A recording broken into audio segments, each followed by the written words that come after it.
Hey guys, it's Camper 15, and we're back. And I'm joined by my Uncle Daryl, and we are back with another Miss Marvel episode review for you guys.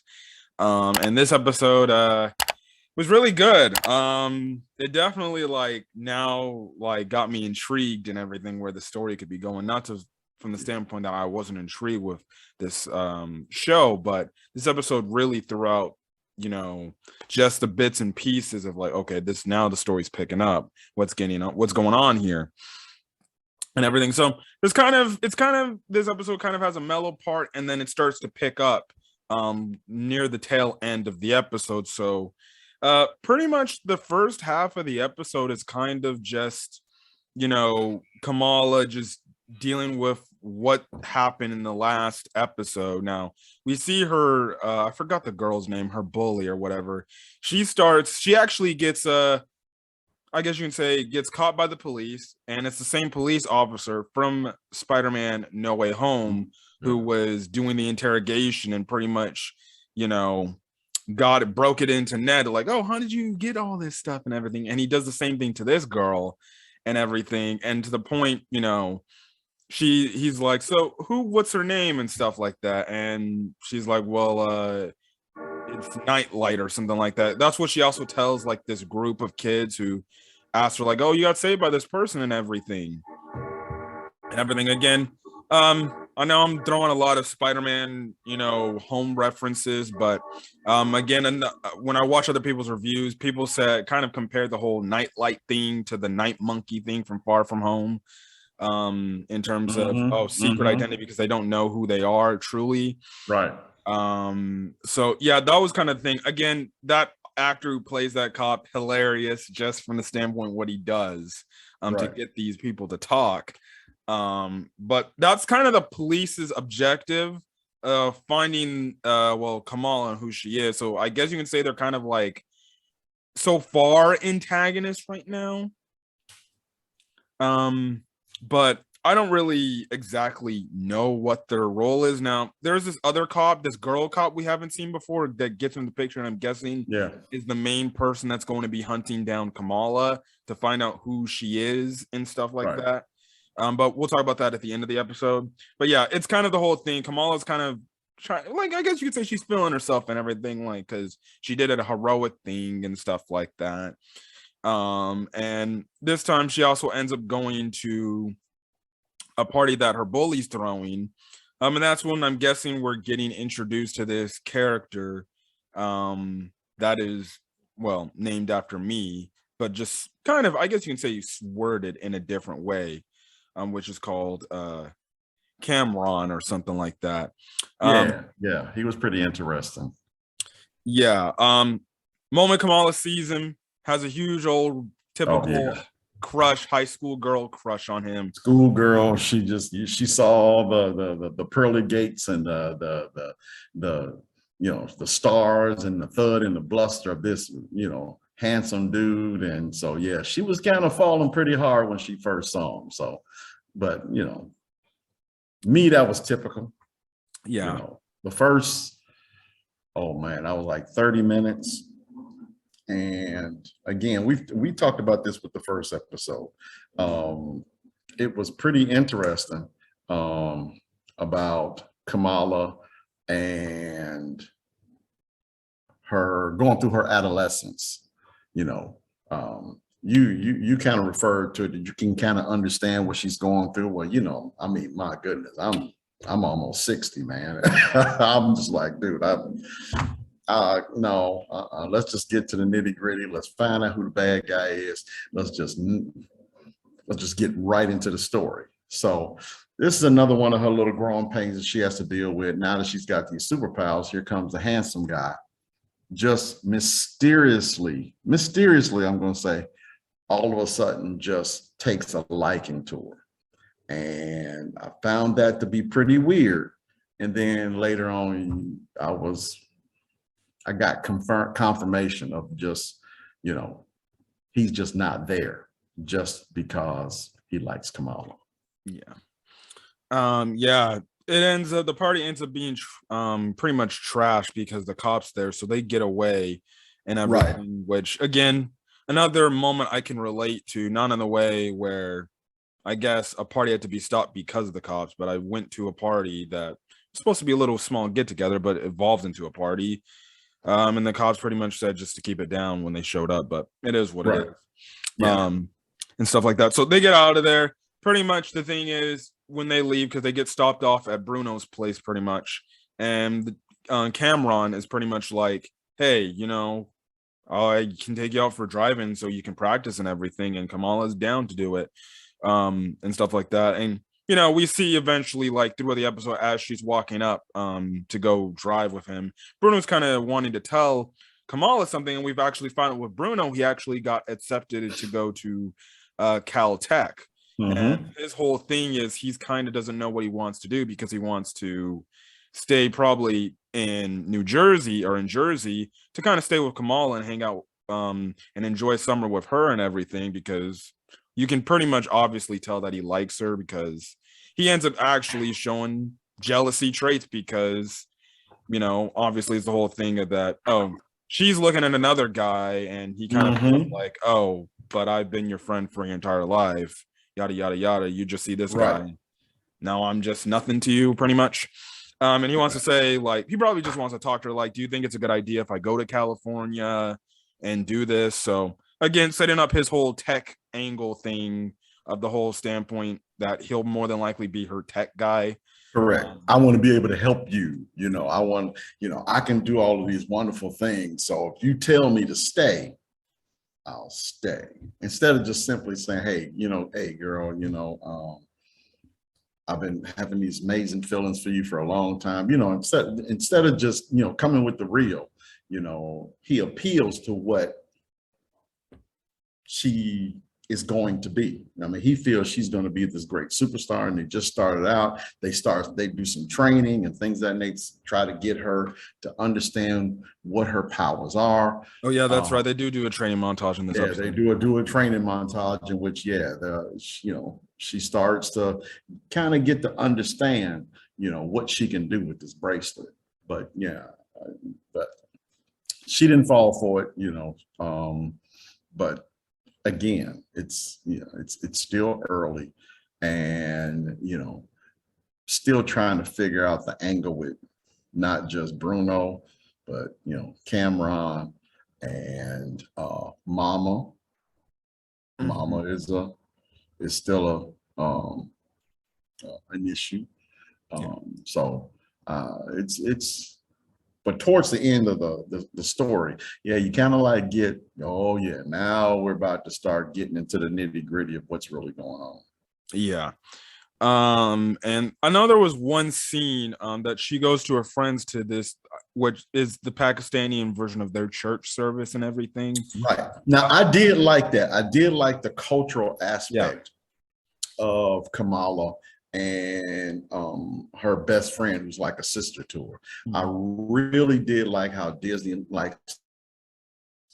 integrated, their cultural aspects of their family, their cultural aspects of their religion, the cultural aspects of how they dress.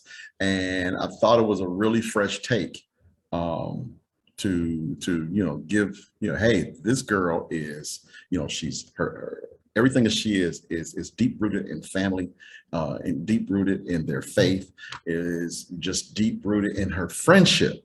So, I really did like that twist that Disney put on this. It was really refreshing to see. Yeah, Disney, when it comes to superhero movies based on certain races, Black Panther, that was another showing for the African community, African Americans. Shang-Chi with pretty much the Asian community and stuff like that. And here, again, especially for Pakistani people that watch this, they definitely can, gravitate to it and relate to. Well, but it was the religion part. Yeah. Because I mean, granted, they did do, cultural aspects of, Black people in Black Panther. They did do cultural aspects of Asians in Shang-Chi, but to actually show them in a mosque actually worshiping, granted, they wasn't really worshiping, they were just up in there chit-chatting and talking, and the imam had to basically go, hey, y'all man, chill out, dog. I'm trying to sit up here and give a sermon, and you all are just interrupting. Can can y'all please keep it down? So I thought that was hilarious. Yeah. Yeah. We actually cut over some time. The driving thing is happening between her and Cameron. We don't really see much of it there. And also I forgot to make a mention too. Her powers, the way now they're doing it is pretty much based on, what she's thinking of what she create and everything. And also too, we talked about that too. No, we talked about the dichotomy of Miss Marvel and how Green Lantern does his ring. She has the bracelet, he has the ring, and it just seems that it's still based on willpower to the point whereas whatever she thinks is whatever she can create to do certain things. And it got to a point where she actually had to jump into action and see what she can do. Yeah, it was funny though, because she did question like, wait, am I Asgardian? I'm like, you might be part alien, because apparently your family member has some sort of Kree technology on them. So but eventually we need to get into the discussion about the bracelet itself. How did the bracelet, is it a family heirloom? Is it Kree? How did they get it? Does mom know mom knows something about this bracelet. Now, I don't know if it's the same as Green Lantern's ring, whereas only the bracelet can choose who it wants to, who it wants to serve. I don't know. I think we'll find out more about that later on. But mom really does know everything about this bracelet. And I just don't think she wants Kamala to be a part of it for whatever reason. I'm pretty sure we'll find out why as we get into the next 4 episodes. But this bracelet and its history is what I'm really interested in finding out. Yeah. Which after Cameron and Kamala do a driving thing, they're kind of sitting in this little, restaurant and everything. But then Kamala sees her brother. And what is going to be her sister-in-law soon, because her brother's getting married. Now the brother sees them, and we find out that it's actually interesting because her brother is, I guess, getting married to a black woman, which is interesting. She's going to be built into their culture, Pakistani culture and everything, and stuff like that. And they kind of play it off. Now Kamala's trying to hide it because she doesn't want to think like, oh, this is like my boyfriend or something like that. So they kind of play it off like, oh, we're kind of like distant cousins in a way. And we kind of find out at the end of the episode they are somewhat related. Actually, he faked the accent too, that I thought was really funny. When the brother came up in there, and you're like, oh, you don't sound Pakistani, or so then he kind of shifted his accent just to go ahead and cover up for Kamala. Now, granted, I did think that was, again, the whole thing about Cameron for me was just really weird, really strange. I was like, it's just something about him that I just can't click with, And then it was another red flag. He automatically switched to that accent just so he can fool the brother. So at that point, I'm like, okay, man, just something ain't wrapped too tight about this guy real quick, man. I just don't know what it is. I'm still trying to put my finger on it. Yeah. And then that's when we get the dinner scene with Kamala and her family, and then her newly sister-in-law. And they're pretty much talking about a legit real life event that happened. I forgot what they exactly called it.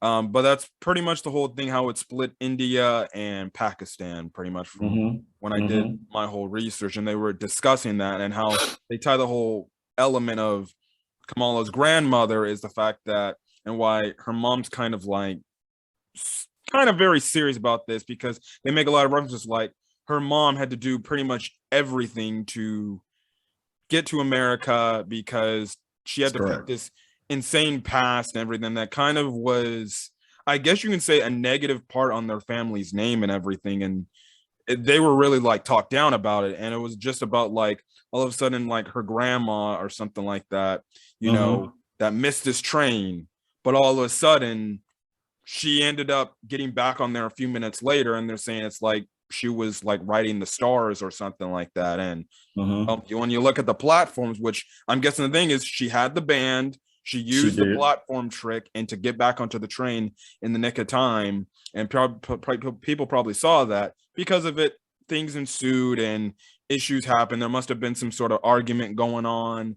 And then that just relegated the family name being tarnished, I guess, which is more than likely the reason why the mom is why she is, about having Kamala being an upstanding, you know, family member, because she doesn't. And they even breached this whole element about the family ties and running away and stuff like that in the first episode, and stuff like that. But you know, that's probably why. Now, in the meantime, what makes the scene crazier is all of a sudden Kamala is just listening in about this whole thing, and then you see this crack come out of nowhere, and this light is shining, and Kamala's looking at it, and she's like, and she sees this person, and this person's reaching out her hand to Kamala, like, take my hand or something like that. And all of a sudden, she just zones back in, and her family's like, hey, Kamala, are you okay? You okay? And I'm just like, what was that? What the heck? I'm like, it has something. I'm like, was that her grandmother or something? I'm like, it has to be some sort of tie into the story Dad was telling her sister-in-law about and everything. So what happens is they go to this pretty much this Pakistani festival, this culture festival. They're just out in New Jersey and everything. And you know, Bruno's there, her girlfriend's there, everything.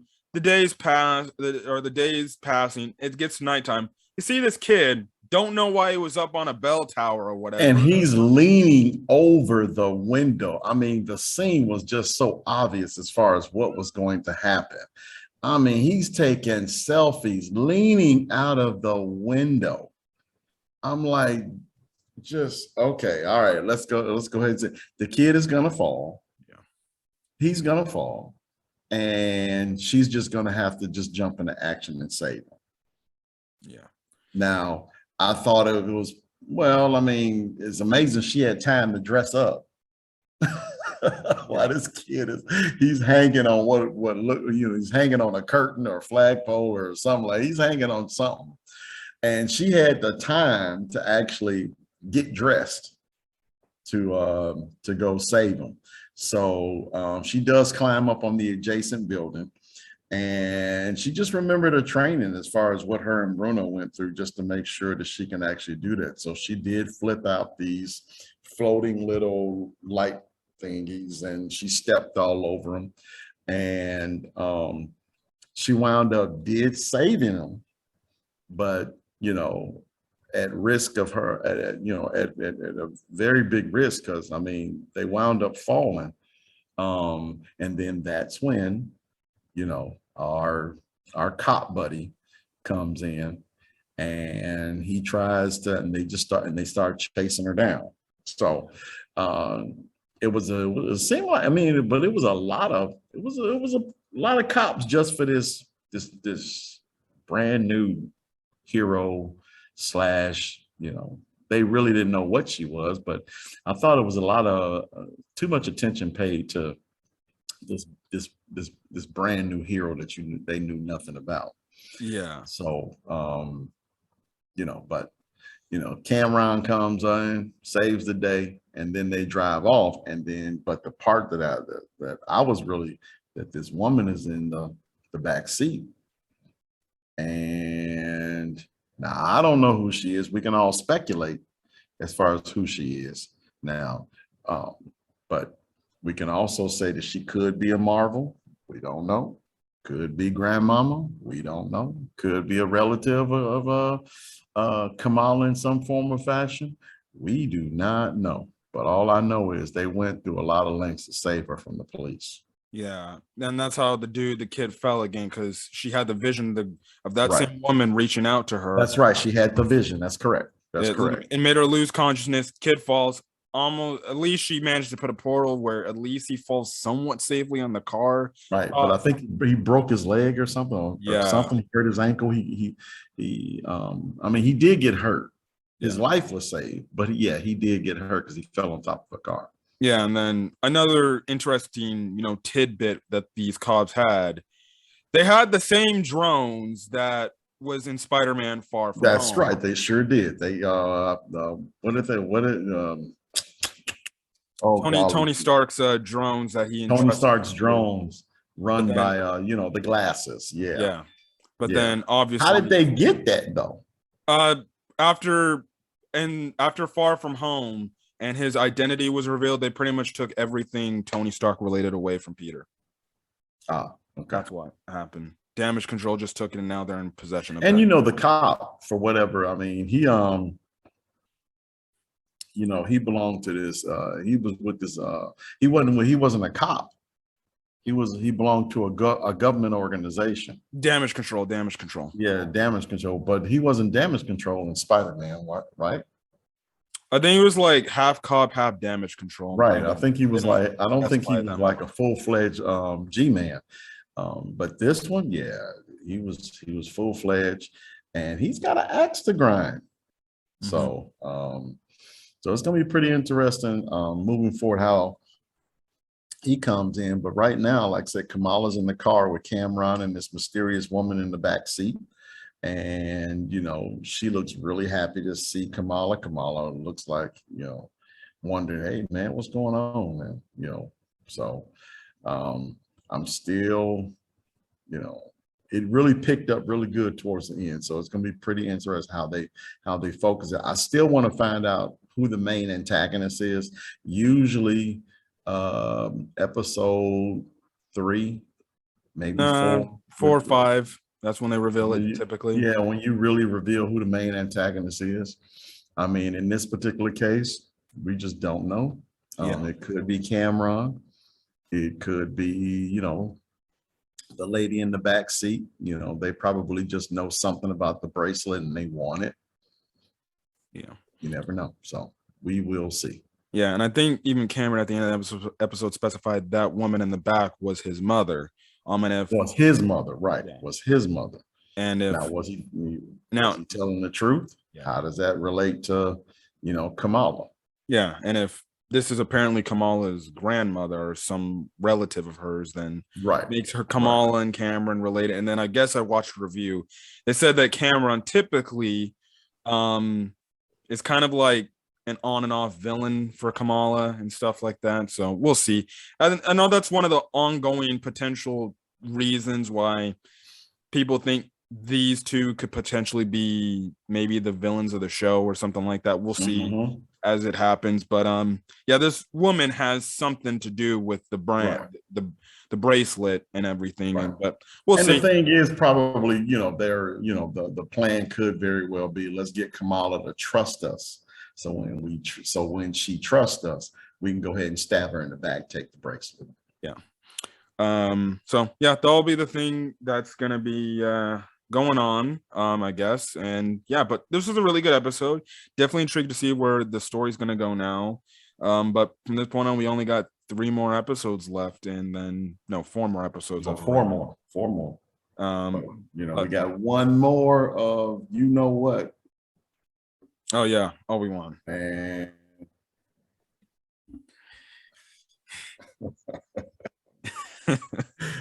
man. Yeah, maybe we'll talk about it. I know this is a Miss Marvel video. I do, and I don't want to switch gears because the show is actually starting to turn for the better for me.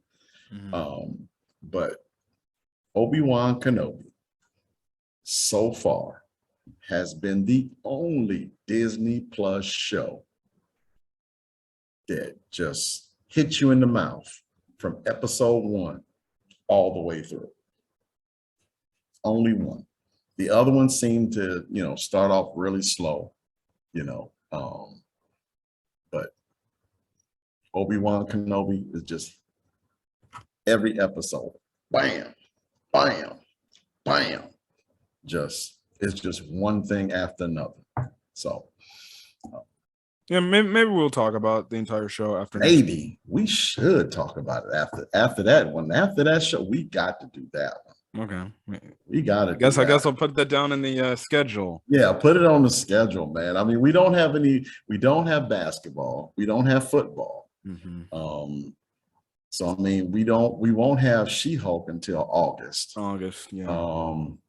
Let's see, we do get Thor. Yeah. Love and Thunder coming up first week of July. So we got that one. So yeah, man, put Obi-Wan on the schedule, man. And I think that'll be a nice little twist for our Star Wars fans, or Star Wars, what do we call them? The Star Wars experts. Yeah, I guess so, but I don't know. Yeah. The Obi-Wan Kenobis. Yeah, but hey, look forward to that. Anyways, guys, we're gonna get out of here. Anyway. Hopefully, you guys have a great rest of your day. Or now we're on this video. Leave a like. Again, hit the subscribe button. In terms of content coming to the channel, I saw Lightshire yesterday. I'm debating if I should review it. I don't know if I want to. Don't know if I should. I feel like I should, but I don't know. We'll see. I might review it since I like the movie. So I guess look forward to that. But other than that, there's no other movie reviews till Love and Thunder, I guess. Yeah, Love and Thunder. Because I already talked about Dominion and stuff like that. So yeah. Obviously you guys are going to get your anime reviews and stuff like that. And again, in terms of anime reviews, starting Monday, again, I think this video is probably going to go up Sunday because my Saturdays are pretty much with One Piece and Spy X Family and all this other stuff. Look forward to Bakugan Battle Brawlers because I started reviewing that and I'm happy about that and I love that show. Okay. All right. So if you like Bakugan, there you go. I used to do a lot of Bakugan back in when Jordan was a little fella. Yeah, we did a lot of Bakugan, a lot of Skylanders. So yeah, man. I didn't raise athletes, man. I raised nerds, and I love it. Yeah, well, look forward to episode 1 review coming Monday. I'm reviewing all the way from the first episode to the last episode of the series, which is Mectanium Surge or something like that. Okay. All right. So yeah, looking forward to it. Just for some back, I'm probably gonna make a mention in my episode 3 review because I think I'm gonna watch episode 3 and then review it and get it out the way. I want to have a bunch of bulk recorded episodes for that and stuff like that. But expect those videos maybe every Mondays, Thursdays, and I maybe might make those Sundays as well since manga stuff is going to be going on hiatus with Black Clover and One Piece, and I only have My Hero Academia. Great. But anyways, guys, look forward to that. Anyways, guys, we're gonna get you guys in the next video, and till then, guys, have a great, safe day. Peace. All right, peace.